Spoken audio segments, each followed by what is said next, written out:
Բարեկամներ ողջույն, սկսում ենք Status Quo հեղինակային վերլուծական հաղորդման հերթական թողարկումը։ Այսօր մենք կզրուցենք Ապրի Արմենիա վերլուծական կենտրոնի ավագ գիտաշխատող Բենյամին Պողոսյանի հետ։ Բենյամին, ողջունում եմ ձեզ։ Ողջույն, Գևորգ։ Առաջին անգամ եք էլ մեր տաղավարում, ես շատ ուրախ եմ, որ մենք ձեզ վերջապես հյուրընկալեցինք։ Շնորհակալություն հրավերի համար։ Ես եմ շնորհակալ։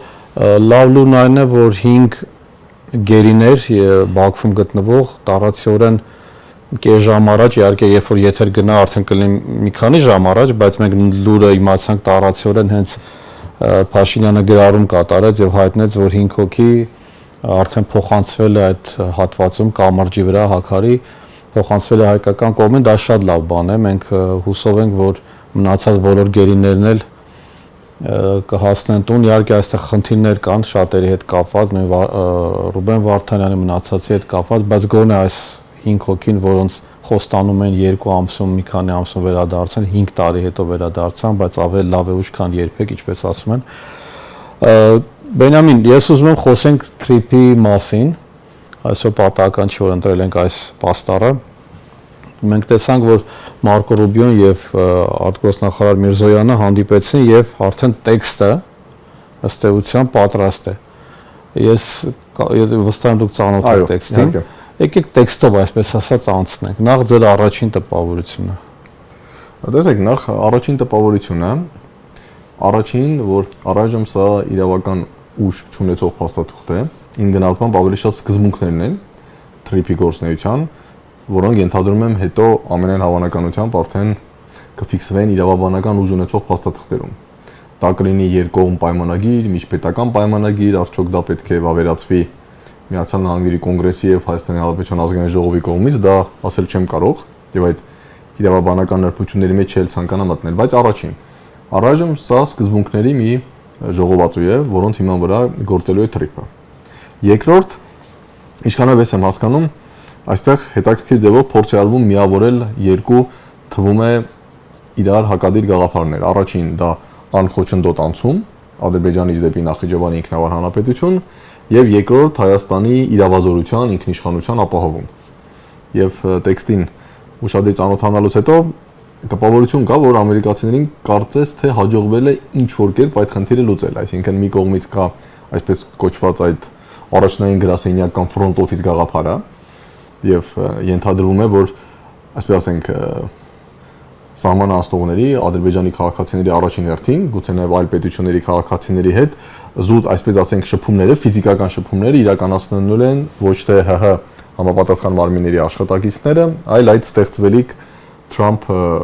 company-ի կամ ինչպես դա կկոչվի, դրա աշխատակիցները, որոնք իրենց հերթին կարող են լինել այլ կազմակերպություններ, որոնց կարտապատվիրակվի այս գործը։ Բայց մյուս կողմից էլ նշվում է, որ ամեն դեպքում վերջնական որոշումները ընդունելու է այսպես կոչված back office-ը, այսինքն Հայաստանի համապատասխան իշխանությունները, ենթադրաբար մաքսային իշխանություններ, կլինի դա սահմանային հսկողություն եւ այլն։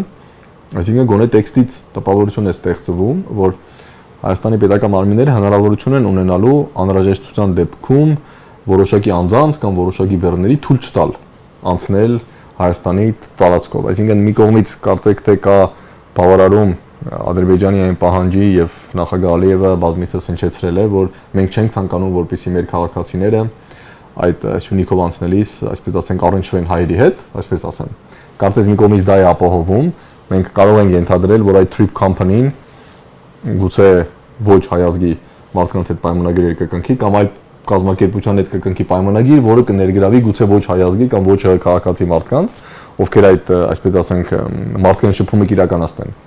Մյուս կողմից էլ, եթե իրոք որոշումները արդյոք այդ բեռը անցնելու է Հայաստանի տարածքով թե ոչ, արդյոք տվյալ անձը իրավունք ունենալու է Հայաստանի տարածքով Ադրբեջանից անցնել Նախիջևան, եթե վերջնական որոշումները իրականացնելու են Հայաստանի համապատասխան մարմինները, ապա դրանով նաև փորձ է արվում ապահովել Հայաստանի ինքնիշխանությունը, որովհետև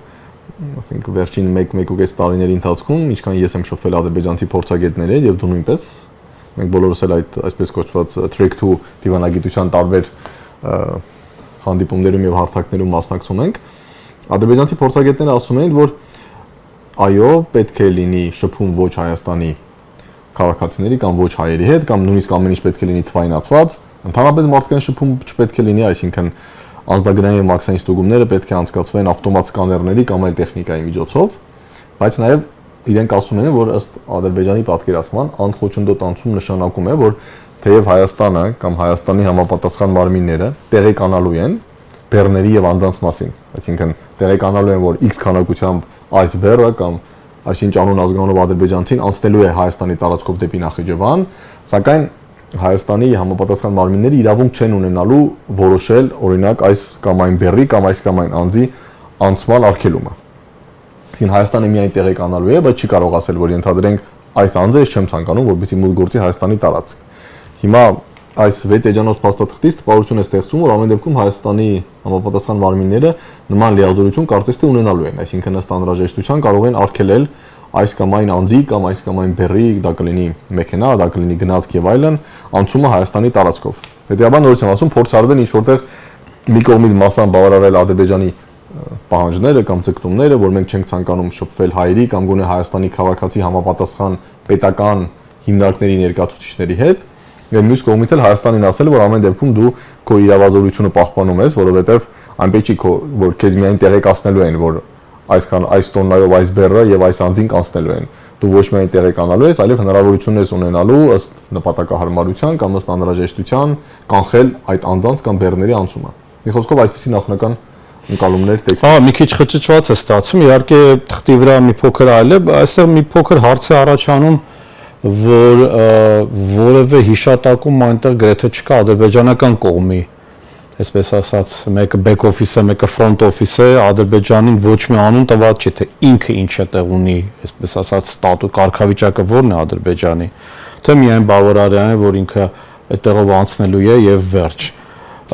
Ես ինչքանով հասկանում եմ, այո, Ադրբեջան բառը գրեթե չկա, կարծես, այնտեղ խոսում եմ այն տարածման մասին, եւ չմոռանանք, որ ի սկզբանե նախաբանում կամ եթե ճիշտ եմ հիշում, Մարկո Ռուբիոն իր հայտարարության մեջ նշեց, որ այս թրիփը պետք է դառնա տրանսկասպիան երթուղու կարևոր մաս, որը պետք է կապի կենտրոնական Ասիան Եվրոպայի հետ, իդեպ ոչ մի բառ Չինաստանի մասին։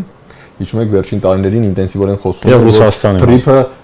կարևոր է միջին միջանցքի համար, որը պետք է կապի Չինաստանը Եվրոպայի հետ։ Այժմ ամերիկացիները ասում են, որ Չինաստանի մասին մենք մոռանում ենք, մեզ անհրաժեշտ է կենտրոնական Ասիան կապել Թուրքիայի եւ Եվրոպայի հետ, եւ թրիփը կդառնա այդ ուղիներից մեկը։ Չմոռանանք, որ հիմա էլ կենտրոնական Ասիան Թուրքիայի եւ Եվրոպայի հետ կապվում է Վրաստանի տարածքով, տեսականորեն նաեւ Իրանի տարածքով, չնայած Իրանի հետ մի փոքր ավելի բարդ է։ Բայց ամեն դեպքում մի մոտ այնպեսի տպավորություն կա, որ ենթադրվում է, որ քանի որ ամեն ինչ խոսում են թվայնացման մասին, երևի թե նախ այդ front office ասվածը սկզբում ինչ որ թվային տարբերակով պետք է ստանա տեղեկություններ, այսինքն գուցե դա կլինի անձնագրերի պատճեններ կամ բեռնափոխադրման այդ ոչ փաստաթղթաշրջանառությունը, ըստ անհրաժեշտության, եթե լինի ֆիզիկական շփման անհրաժեշտություն, էլի այդ front office-ում չեն լինի կամ չեն լինի ՀՀ քաղաքացիներ կամ առնվազն չեն լինի համապատասխան մարմինների ներկայացուցիչներ։ Հիմա այդ front office-ը որտեղ է տեղակայված լինելու, դա հենց խոսում ենք սահմանային անցակետի մասին, այսինքն front office ասելով հասկանում ենք անցակետ, որը տեղադրված է Հայաստան, Ադրբեջան եւ Հայաստան Նախիջևան սահմանին, թե front office-ը կարող է նաեւ ֆիզիկական այլ տեղորոշում ունենալ, դա այնքան էլ պարզ չէ, բայց ամեն դեպքում նորից եմ ասում, կա անկալում, որ վերջնական որոշումները ընդունելու են Հայաստանի համապատասխան մարմինները եւ նորից փորձ է արվում, որտեվ տեսեք, վերջին հաշվով հիմնականում, ինչքան էլ ամերիկացիները խոսում են կենտրոնական Ասիայից բեռների տեղափոխում դեպի Եվրոպա, այդ թվում նաեւ թրիփով, բոլորս ենք հասկանում, որ հիմնականում սա առաջին հերթին Ադրբեջան-Թուրքիա կապն է։ Եվ Թուրքիա բառն էլ չկա իդեպ, Թուրքիա բառը ընդամենը մի տեղ կա, որ թրիփի հաջողությունը կախված է նաև հայ-թուրքական նորմալացման, ամբողջական նորմալացումից, այլ տեղ Թուրքիա բառը չկա, բայց բոլորս ենք հասկանում, որ այս միջանցքը առաջին հերթին Ադրբեջանը Թուրքիային կապելու համար է, երկրորդ հերթին Թուրքիան կենտրոնական Ասիային կապելու համար է։ Հիմա այստեղ Թուրքիա բառը չկա, բայց վերջին հաշվով հիմնականում այս միջանցքից օգտվելու է Ադրբեջանը եւ Թուրքիան։ Այսինքն եթե լինեն այնպիսի պայմաններ, որոնք անընդունելի են Ադրբեջանի համար, եւ Ադրբեջանը ասի ես հրաժարվում եմ այսպիսի պայմաններով, օրինակի համար բեռներ տեղափոխել դիցուկ Հայաստանի տարածքով դեպի Նախիջևան կամ Թուրքիա, բնականաբար այս նախագիծը չի գործի։ Հետևաբար իմ կարծիքով ամերիկացիները փորձում են գտնել լուծումներ, որոնք ինչ որտեղ ընդունելի են Հայաստանի համար, ինչ որտեղ ընդունելի են Ադրբեջանի համար, եւ այնպիսի լուծումներ, որոնք թույլ կտան եւ Հայաստանի իշխանություններին երկրի ներսում հայտարարել, որ տեսեք այդ բոլոր խոսակցությունների միջանցքի եւ այլնի մասին մենք ձեզ ասում ենք, որ դրանք բոլորը կեղծ են։ Արդեն ասում են հիմա։ Այսինքն արդեն ասում են, այո։ Մյուս կողմից էլ հնարավորություն կտան օրինակ Ադրբեջանի նախագահային ասել, տեսեք, եթե ես խոստանում եմ, որ դուք հայերի կամ առնվազն հայ պաշտոնյաների երես ֆիզիկապես չեք տեսնելու, ես էլ իմ խոստման տերը կանգնեցի, այսինքն կարծես մշակված է փաստաթուղթ, որը փորձում է միավորել մի կողմից այդ անխոչնդոտ անցումը, մյուս կողմից պետությունների իրավազորությունը եւ հնարավորություն է տալիս երկու կողմերին էլ կամ գոնե իշխանություններին այսպեսի արտահայտություն կա անգլերեն face saving, հիմա չգիտեմ ինչքանով է տեղին face saving-ը, Ադրբեջանի պարագայում չեմ կարծում, որովհետեւ Ալիևը այնքան հաջողությունների հասել, որ չեմ կարծում իր դեմքը փրկելու կարիք ունի, բայց ամեն դեպքում այնպես է մշակված, որ Ադրբեջանի նախագահը կարող է սա ներկայացնել իր հասարակությանը որպես իր պահանջների բավարարում, Հայաստանի իշխանությունները սա կարող են ներկայացնել Հայաստանի հասարակությանը կամ արդեն ներկայացնում են եւ ակնհայտ է, որ մինչ ընտրություններ առաջիկա ամիսներին կփորձեն տապնդել, որ տեսեք, մենք հասանք նրան, որ այսպես ասենք Հայաստանի պայմանները բավարարվեցին, սա միջանցք չէ եւ այլն։ Եվ քանի որ ցավոք սրտի մենք ապրում ենք հետ ճշմարտային աշխարհում, որտեղ շատ բան վիրտուալ է եւ նույնիսկ մեծ մասնագետներից դու շատ ճիշտ նշեցիր, որ ամեն ինչ շատ խճճված է։ Հիմա եթե մարդկանց մենք քո հետ միասին այս արցախյան հակամարտությամբ եւ հայ-ադրբեջանական հարաբերություններով զբաղվում ենք 15 տարի կամ 20 տարի, եթե նույնիսկ մեր համար որ ամեն օր այս process-ի մեջ ենք, եւ թվում է գիտենք բոլոր նրբությունները, որտեղ էր բանակցային process-ը, չգիտեմ, Կազանից առաջ, Կազանից հետո եւ այլն։ Նույնիսկ մեր համար է շատ դժվար հասկանալ իրականում ինչ է լինելու, հիմա պատկերացնենք միջին վիճակագրական հայը կամ միջին վիճակագրական ադրբեջանցին, որ այս նրբություններին չի տիրապետում, իր համար շատ հեշտ կլինի կառուցել որոշակի վիրտուալ իրականություն, որտեղ միջին վիճակագրական, այո, որին միջին վիճակագրական հային հանգիստ կարող են համոզել, որ սա բացարձակ միջանցք է եւ ամեն ինչ իդեալական է, իսկ միջին վիճակագրական ադրբեջանցիներ համոզել, որ սա Ադրբեջանի բոլոր պահանջների բավարարումն է, որտեղ հատկապես եթե խոսում ենք ներկայիս աշխարհում այս այսպես ասենք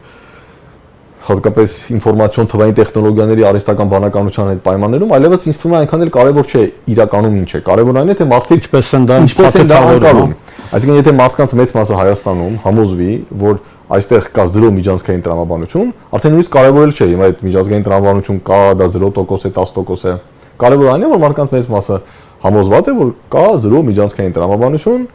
ես ասում եմ իշխանության տեսակետից, հետեւաբար այո, իշխանությունը իր խոստումները կատարել է, հետեւաբար կարելի է գնալ եւ եթե մի քիչ պրիմիտիվ ասեմ, կարելի է գնալ եւ 2026 թվականի հունիսին քվեարկել իշխանության օգտին։ Նույնն էլ Ադրբեջանում, եթե միջին վիճակագրական ադրբեջանցիով ստեղծվի տպավորություն, որ սա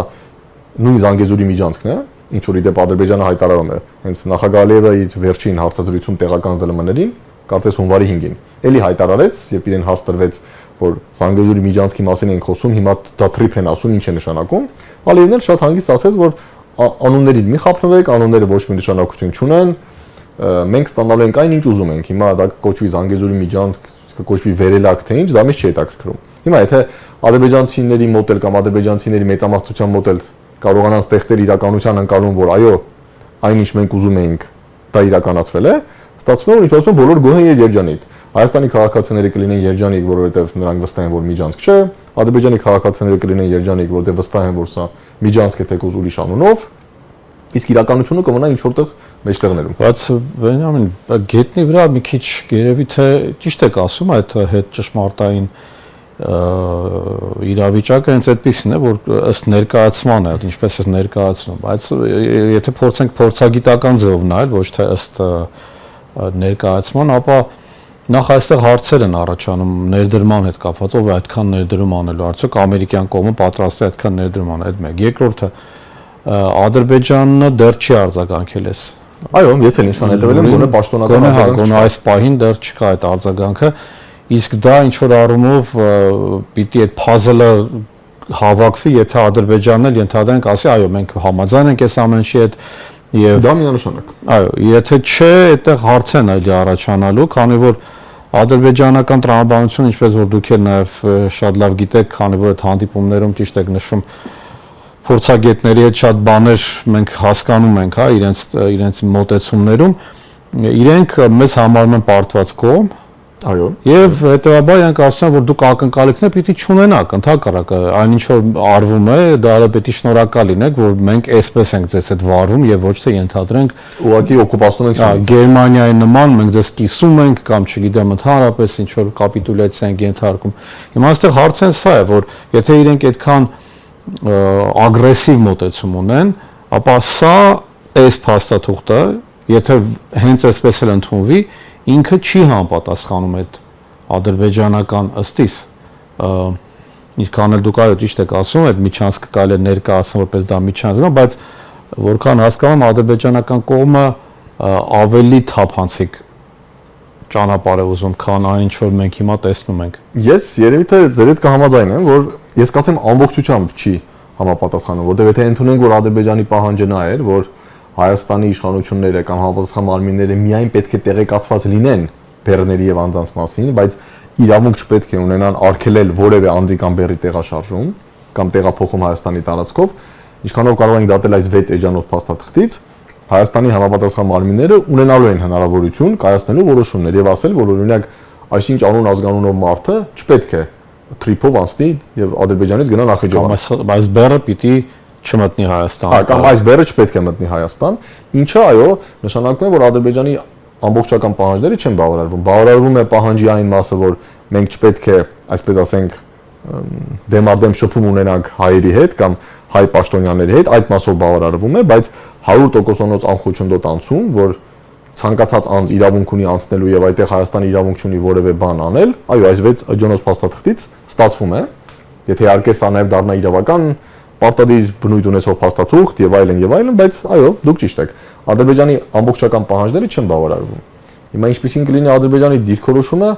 դժվար եմ ասել, բայց նաեւ չեմ բացառում, որ գիտեք, բանակցային գործընթացում կա նման տակտիկա, երբ դու պահանջում ես շատ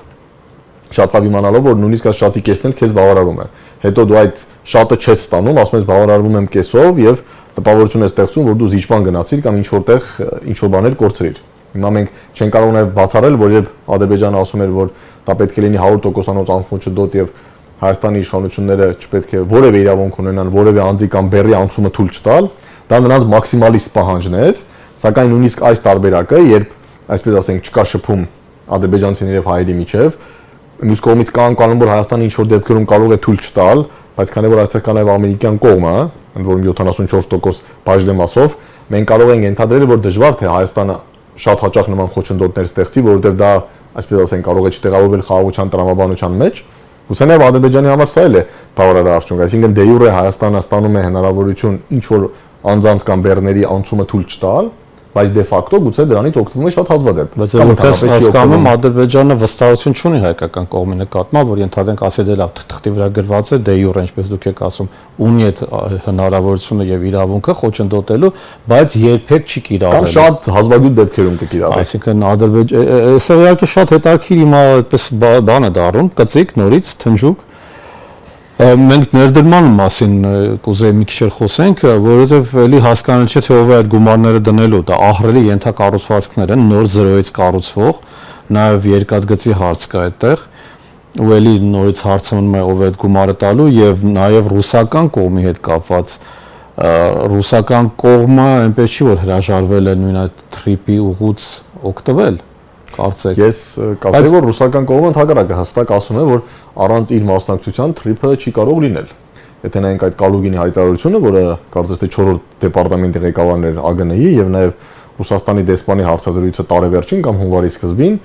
այնտեղ արդեն հստակ այդ միտքը նշվում էր, որ առանց Ռուսաստանի մասնակցության թրիփը չի կարող գործել, որովհետեւ կան ռուս սահմանապահներ, Հայաստանը ԵԱՏՄ անդամ է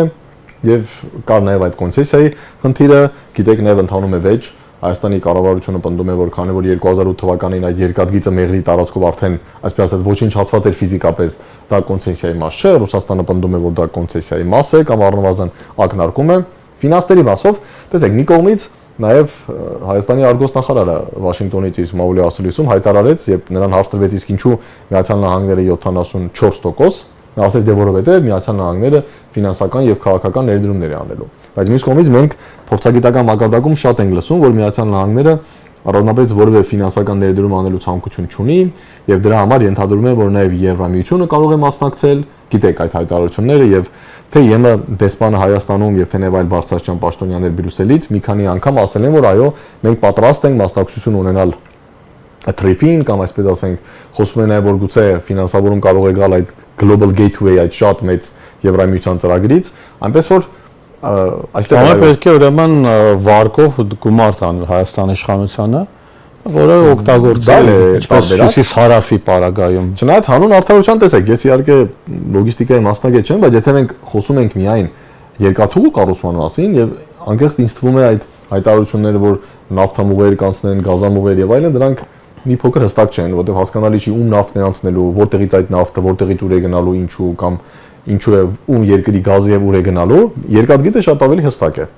Օրինակ 2022-ի սկզբին, երբ դեռ մենք ռուսների հետ էինք աշխատում եւ կար ստեղծված աշխատանքային խումբ վարչապետի կողմից, եթե ճիշտ եմ հիշում, ղեկավարն էլ Արտաշես Թումանյանն էր, Իրանում նախկին դեսպան եւ դրանից էլ առաջ նախագահի աշխատակազմի ղեկավար,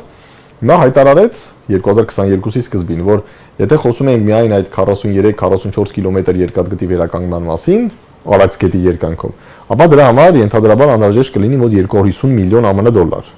Ընդունենք, որ վերջին տարիներին ինֆլյացիա որոշակի եղել է,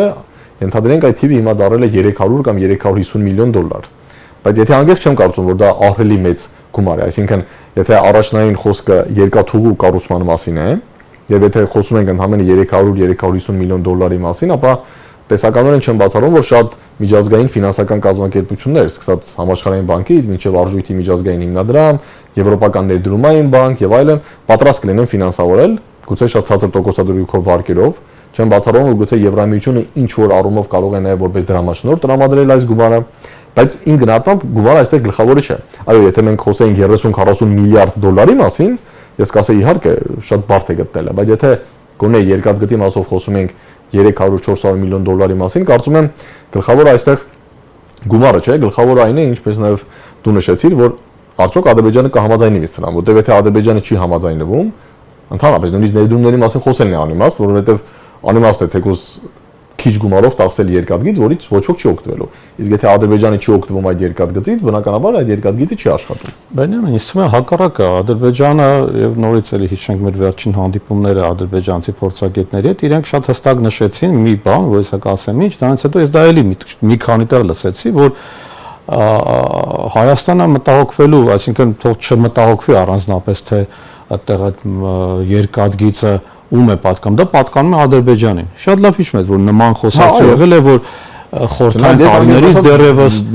դրա համար Մոսկվայում եւ Բաքվում է եղել այդ ինչ որ այդ կենտրոն կամ կենտրոնը այդ երկաթգծային, ես հետո դա մի քանի տեղ էլի լսեցի, հենց նույն տարածորեն ձևակերպման, որ դա պատկանել է եւ հիմա էլ պատկանում է, այսինքն Ադրբեջանին, ոչ թե անգամ Ռուսաստանին կամ ինչ որ մեկի։ Հիմա այսինքն սա խոսում է նաև այն մասին, որ երևի դուք նաև ճիշտ եք այն առումով, որ կա մաքսիմում պահանջներ, որպեսզի դրան ինչքան էլ իջնեն իրենց օգուտով դուրս գան, բայց չի բացառում նաև, որ իրենք իրենց մաքսիմալիստական պլանից չեն հրաժարվելու։ Այսինքն իրենք պահանջելու են եւ այդ երկաթգծի վրա իրենց լիազորությունները եւ թափանցիկությունը, այսինքն ավելի շատ նույնիսկ թունելի նման, ոչ թե միջանցքի կամ ուղակի քանի որ էլի այս փաստաթղթում Ադրբեջանի ես ստորագրություն չեմ տեսնում։ Այո, Ադրբեջան չկա ընդհանրապես, սա հայ-ամերիկյան փաստաթղթ է։ Մի փոքր կուզենայի անդրադառնալ շատ կարճ Ադրբեջանի պահանջներին, այսինքն մաքսիմալիստական, բայց նայեք, եթե հիմա դիտարկենք Ադրբեջանի տեսակետից, այսինքն ընդհանրապես Ադրբեջանը ինձ թվում է գրեթե երանության մեջ է, որովհետև տեսեք, արդեն վերջին 1.5 տարում ընդհանրապես ոչ ոք օրինակ Արցախի էթնիկ զտման եւ այլնի մասին չի խոսում, այսինքն Ադրբեջանը կարողացավ ոչնչացնել Արցախի հանրապետությունը, իրականացնել էթնիկ զտում, դրա համար միջազգային հանրության կողմից ստացավ 0 բացասական ռեալ արձագանք, ես նկատի ունեմ ինչ որ հայտարարություններ հետաքրքրված են եւ այլն։ Ում է հետաքրքիր, Բենյամին ջան, ում է հետաքրքիր, բայց դա կարելի ասել ամբողջությամբ մարսվել է։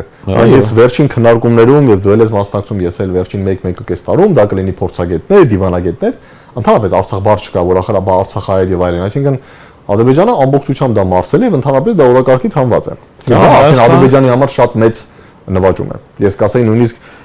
երևի նույնիսկ 2021 թվականին, երբ դեռ ռուս-ուկրաինական պատերազմը չկար եւ ենթադրվում էր, որ ռուսական խաղաղապահները եւ նաեւ այդ 110,000 հայերը կմնան Արցախում, այսինքն 2021 թվականի դրությամբ նույնիսկ եթե միջանցքը մի բան մոռանանք, այսինքն այն ինչ հիմա է կատարվում, միջանցք կամ թրիպ եւ այլն, արդեն այն փաստը, որ հիմա կարելի ասել փաստացի բոլորը նկատի ունեն միջազգային դիվանագիտական փորձագիտական շրջանակներում ընդհանրապես Արցախ գոյություն չունի, այնպեսի տպավորություն է, որ մենք ապրում ենք ասում եմ, տպավորություն է, որ մենք ապրում ենք 2126 թվականին։ Ասենք մենք խոսում ենք այդ 100 տարի առաջ, չէ, ինչ որ հին մոտավորապես, բայց ընդամենը 2 տարի եւ 4 ամիս է անցել Արցախի էթնիկ զտումից, բայց դրա մասին ընդհանրապես արդեն խոսք չկա։ Հիմա ընդամենը բոլորը խոսում են, ինչի մասին ենք մենք խոսում հիմա, արդյոք Հայաստանը իրավունք ունենալու է ասել, որ այսինչ անուն ազգանով ադրբեջանցին Հայաստանի տարածքով Նախիջևան անցնելու է, թե չի անցնելու։ Հիմնական խնդիրը դա է։ Այսինքն իրենք անցնելու են միայն տեղեկացնելու են Հայաստանի Հանրապետությանը, որ բեռ եւ այսինչ անձը անցնում է, թե Հայաստանը հնարավորություն է ունենալու, այսինքն ամիսը մեկ անգամ կամ տարին մեկ անգամ ասել, գիտեք ինչ, օրինակ այս անձնավորությունը չեմ ուզում։ Այսինքն Ադրբեջանի տեսակետից ինձ թվում է Ադրբեջանը հիմա ֆանտաստիկ դիրքերում է։ Բերամից դա հենց միջանցք չի, ենթադրեք նույնիսկ Հայաստանը կարող է տարին մի քանի անգամ, ասում են, պատից կախված հրացանը տարին մեկ անգամ կրակում է։ Ենթադրենք մեկ անգամ է կրակեց, այդպես ինչ որ մի հատ բան արտահայտեց իր դա կամ ինչ որ մեկին թույլ չտվեցին, օրինակ, ենթադրենք մարդ, որը օրինակ իդենտիֆիկացվել է որպես նույն հայ ռազմագերիներին գնդակահարող կամ տարատեսակ։ Ես նույնիսկ վստահ չեմ, որ իրենք ունեն նման ցանկ, բայց ինչու՞ է, իսկ որևէ խնդիր մենք չունենք այն վերաբերյալ, որոնք պետք է որ բոլոր կոմունիկացիաները բացվեն, ոչ թե խնդիրը թրիփն է, թե դա ինչ մեխանիկա ունի, որևէ բան չկա դրա մասին, որ Հայաստանը պիտի, թեև այստեղ կարծեք կա բոլոր բաների մասին, բայց տեսեք, այստեղ էլ այդ մասը շատ լղորված է, օրինակ գրված է, որ թրիփի հաջողությունը կախված է Հայաստան-Ադրբեջան խաղաղության գործընթացի հետագա ինստիտուցիոնալիզացիայից, բայց ցավոք սրտի կոնկրետ գրված չէ, օրինակ ես կցանկանայի, որ գոնե գրված լիներ, որ թրիփի հաջողությունը, կամ ոչ թե թրիփի հաջողությունը, այլ թրիփի իրականացումը կախված է Հայաստան-Ադրբեջան, ասենք խաղաղության պայմանագրի ստորագրումից եւ օրինակ Հայաստանի օկուպացված տարածքներից ադրբեջանական զորքերի դուրսբերումից։ Դրա փոխարեն գրված է շատ անորոշ արտահայտություն Հայաստան-Ադրբեջան խաղաղության հետագա ինստիտուցիոնալիզացիայից։ Դա ինչ է նշանակում, կրկին տարբեր մեկնաբանությունների առիթ կա։ Նույնը Հայաստան-Թուրքիան ասում։ Գրված է, որ թրիփի հաջողությունը կախված է Հայաստան-Թուրքիա ամբողջական նորմալացման հետագա առաջընթացից։ Նորից շատ լղոզված բան է, որտեղ օրինակ ինչ է նշանակում հետագա առաջընթաց։ Օրինակ անի կամուրջի վերականգնումը հիմա դա առաջընթաց է, դա առաջընթաց չի, առաջընթաց է։ Ես ավելի կնախընտրեի, որ շատ ավելի հստակ գրված լիներ, որ թրիփի իրականացումը կախված է Հայաստան-Թուրքիա սահմանի ամբողջական բացումից, այդ թվում Գյումրի կամ Երկաթգծի գործարկումից, բայց ցավոք սրտի դրանք չկան եւ ես համաձայն եմ, որ Հայաստանի համար ամենավտանգավոր պահերից մեկը, այսինքն շատ վտանգավոր պահեր կան եւ մենք արդեն շատ բան կորցրել ենք, բայց լավ, այս պայմաններում էր վտանգավոր պահերից մեկը, որ ի վերջո կարող է թրիփը բացվել, հիմա չգիտեմ, տարին մեկ թե ամիսը մեկ Հայաստան ինչ որ մեկին կասի մի գնա, բայց հասկանալ է, որ հիմնականում դա լինելու է, այսպես ասենք, գրեթե անխոչնդոտ անցում։ Թրիփը կբացվի, մենք գիտենք, որ անցյալ տարի օգոստոսից Թուրքիան սկսել է Նախիջևան երկաթգծի կառուցում, եւ արդյունքում մենք կարող ենք ունենալ մի իրավիճակ, երբ Հայաստան-Թուրքիա սահմանը կարող է մնալ փակ կամ մասամբ բաց, Հայաստան-Նախիջևան, Հայաստան-Ադրբեջան սահմանը կարող է մնալ փակ կամ մասամբ բաց, եւ ընդհանրապես կլինի մեկ ճանապարհ, որը Ադրբեջանը Նախիջևանի հետ, Նախիջևանի միջոցով ուղղակի կկապի Թուրքիայի հետ։ Բենյամին, շատ շնորհակալ եմ։ Շնորհակալություն նաև ձեզ, ելի բարեկամներ, որ հետևեցիք մեր այս քննարկմանը։ Հաջողություն ձեզ։